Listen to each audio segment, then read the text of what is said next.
If you are looking for some tips and tricks, if you are about to undergo that new project, if you need to do kitchens, cupboards, vanities, bars, you name it, if you want to have some good advice, nice tips and tricks, go make yourself a cup of coffee, come back, watch this video.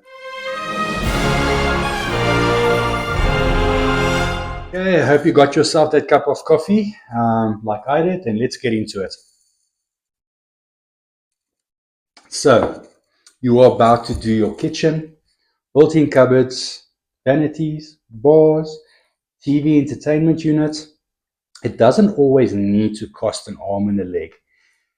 It's still expensive, but there's many ways that the guys, especially if you get sold an ultra premium kitchen, where they can overspend on something that is not necessary.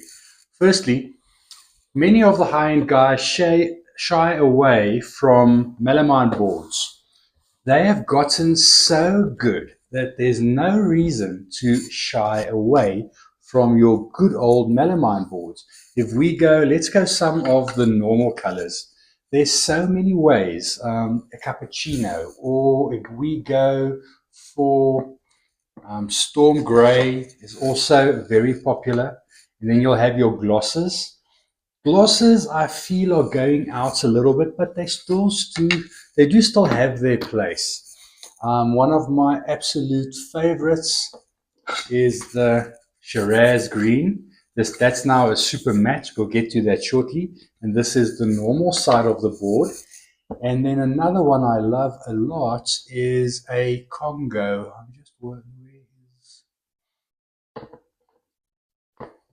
So again, you'll have your Congo, the normal side of the board, and the super matte.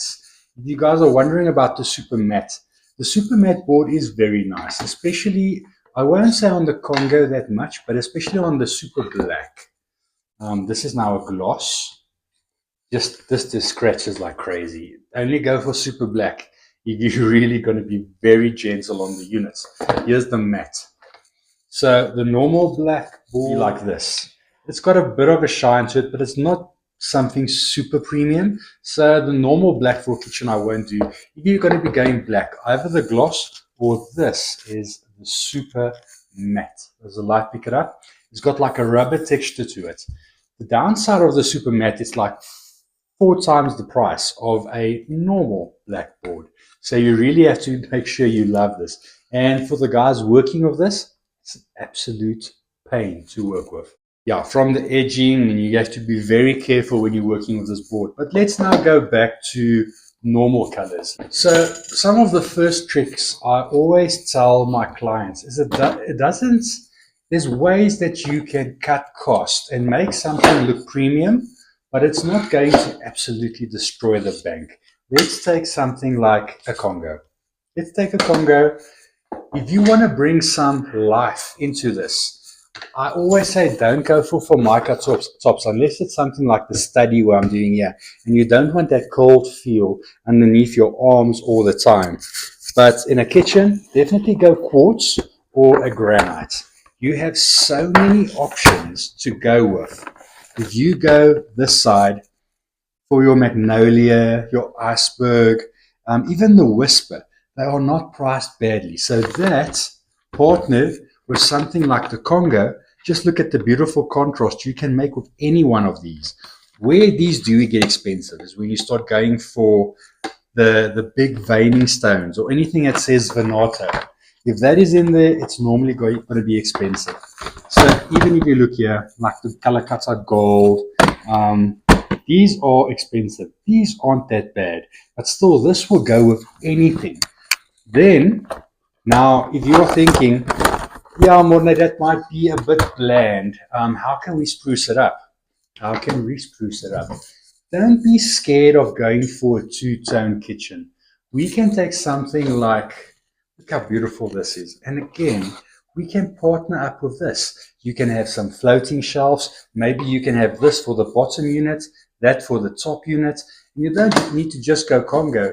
This applies for any of the flat colors. So combine your flat colors with your woods. Something like a Dunblane gray, which is a soft gray. It almost picks up those lines. Works very nicely. I'm going to try and see if we have some 3D renders here that I can show you as examples. And again, go for a company that can show you a 3D render. It's necessary to see what you are going to be getting. Here's a two-tone study. Don't know if you can see it nicely on there now, but we have the Dunblane gray, and then we have the wood with lighting just on the inside of the unit, just to make it a bit more interesting.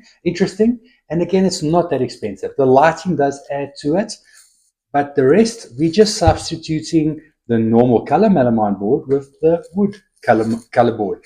And these have gotten so good over time. Let me show you some examples.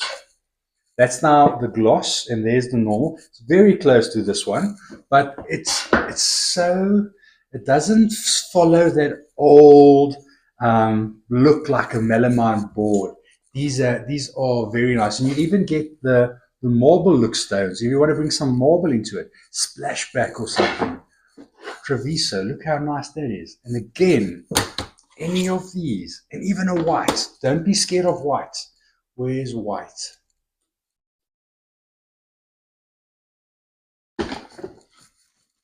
There's a summer white. This will work again with any of that. Actually works better than those. And this is one of my top tips now. If you just want to go white and you don't want to do like I did the office here, excuse this is dirty. I did white and a bit of gray there. But your kitchen, this might be a bit bland. You can always spruce it up with a nice low profile handle, or you can change it to a shaker door. I'll put in pictures, or a farm style door. So the money you're saving from going from the color to the white, you can invest in the doors to make it look way more premium. So if you then have like my own kitchen, my demo kitchen, we have white. So all the cupboards are plain white. Then we have the farm style doors, and I went for a gray quartz. You get away much cheaper than when you go like ultra premium, like Duco. I run away from Duco because it's headaches. It doesn't look any better than the wrap, if the wrap is done correctly, guys. Then another trend I've been seeing is the guys will use a different color board, that checkered pattern, or they might use something like a black or a blue for the inside of the cupboard. So, okay, if you open the door, it does look a bit more premium, but you're paying a lot more to make everything in a color. So as far as you can stick to white, you are golden. Even built-in cupboards. I've done some very nice built-in cupboards, some way out built-in cupboards, but then also just a nice white built-in cupboard built to quality. I'll show you the difference between a cheap contractor's unit. This will be when you are buying a house and the contractors fitted the most cheapest possible stuff they could get their hands on. Yes, they do this because every cent they can save goes into their pocket. So we normally get the clients that phone us and say, listen, rip this crap out and put proper units in. Then they want to go for a color because they don't want the same as what they had. And I said, listen, white, let me quote you on two. A normal white done correctly with a nice long handle and then some soft close fittings on there changes the whole unit, and you don't need to spend an absolute fortune. Just like, for example, on this is my study, just a nice soft close runner. Just the difference this gives you in feel. And where I learned that thing about feel, if you look at luxury cars, Rolls-Royce is an example. Did you know when you open the door handle, you're sitting now, and you're opening the door, the inside of the handle, they line with luxurious material. Why do they do this? Because it is the last thing you touch before leaving the car, and that leaves a lasting impression. That always brings me back to something like this. And normally the soft close runners, they're the same quality as your normal one. The only thing you need to keep in mind is the piston and the spring has a life on it. So depending on the way you treat it, and this is another pro tip, don't, when you are opening or closing, when you're closing this, Let it do its thing. The doors as well. Don't go and push it, because when you are pushing against it, you are adding resistance to that piston and spring, and you are shortening the life. Let me look for some more examples here. This will be a basic all wooden kitchen with some rust and work granite.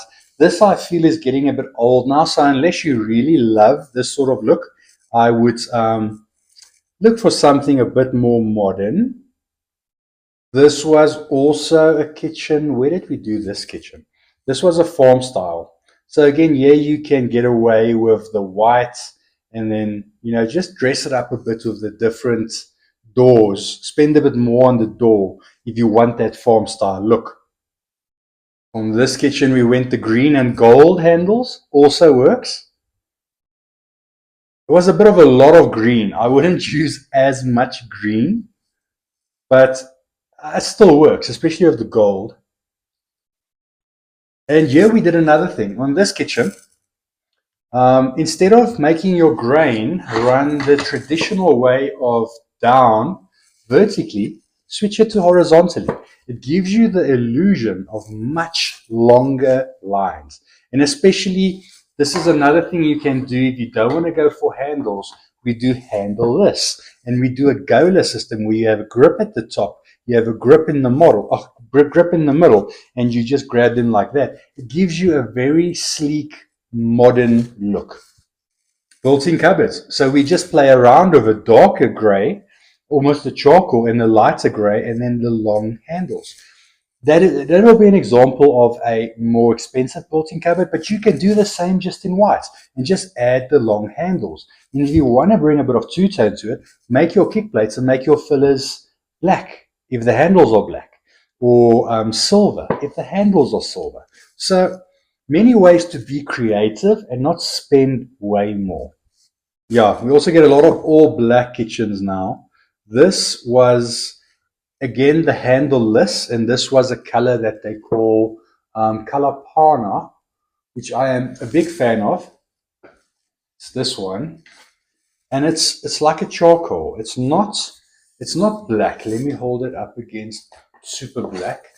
You can see it's got a gray in it. I actually think this is a bit softer, and it's got a nicer look to me. It's got a bit of brown gray within the black.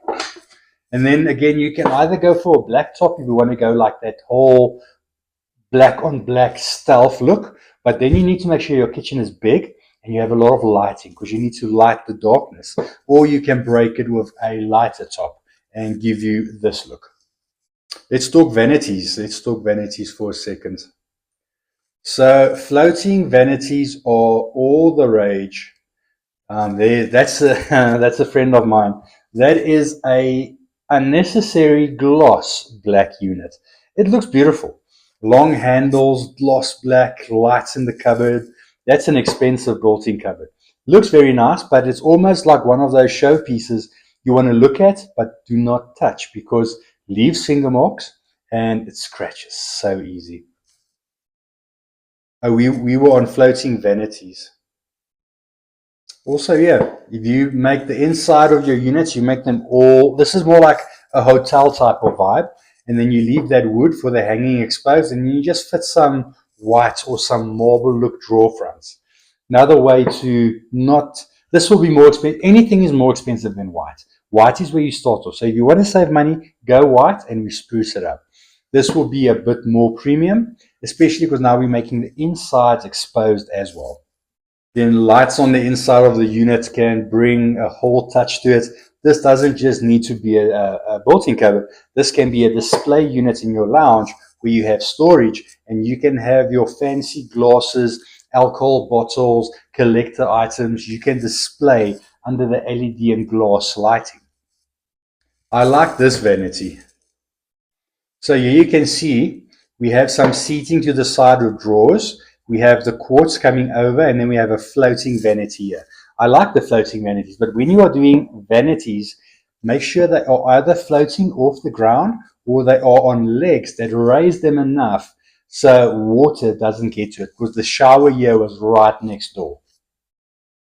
And then for the same clients, we did some nice built-in cupboards, black shelves with lighting, and we did the Dunblane Grey.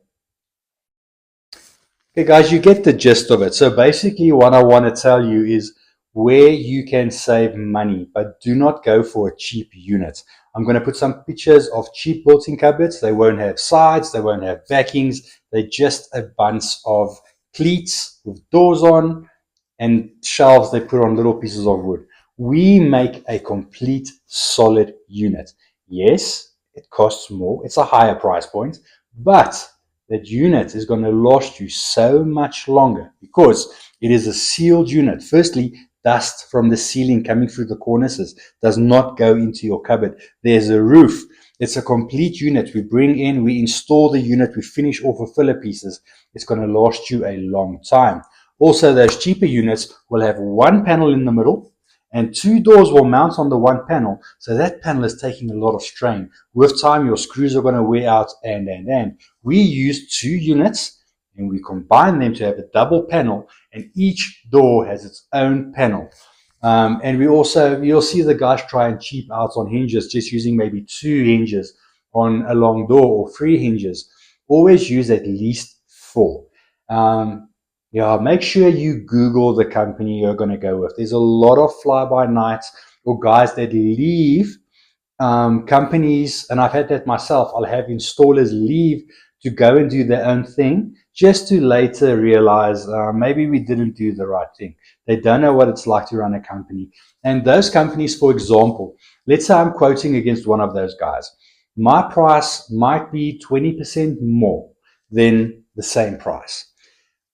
Why? Because we have more overhead, we have staff. But most importantly, if something goes wrong with me as your contractor and you as my client, I can afford to fix the mistake because it has been, I won't say it's been budgeted for, but you do make a bit more money so you can fix the mistake. So I always tell my clients, I had one again the other day, we had a miscommunication and it was something that he did not check on the quote, but I remember we did talk about this. So he wanted, I can't remember the exact thing, but I think it was a extra unit added on or a countertop being thicker. And then what I would normally say to the client, if you work now over the cheaper contractors, okay, we need to charge for that. And it's going to be an argument. I'm like, don't worry about it. It was not on the plan, but you've been a good client so far. We're just going to sort it out. I want you to be happy. I'm happy. You happy. Everyone happy. We just sort out the problem. That's what you get with good, reputable companies. So go and check the Google ratings. I take big pride in having our Google ratings 5 stars all the way through. Okay, so let's recap. Try and go for a white melamine as far as you can. If you want to do color, try and stick to a melamine. There's no need to go for these fancy Seno boards and Niemann boards. Yes, we do them. I can give those to you, but just out of a costing perspective. A whiteboard like this is going to cost you about R1,000. The color board is going to work out about 1,250. That's cut, edge, all of that. Then if you're going to go for the gloss boards, these are going to be about 2,550. So you've now gone twice up from the normal color melamine board. The mats, are you ready?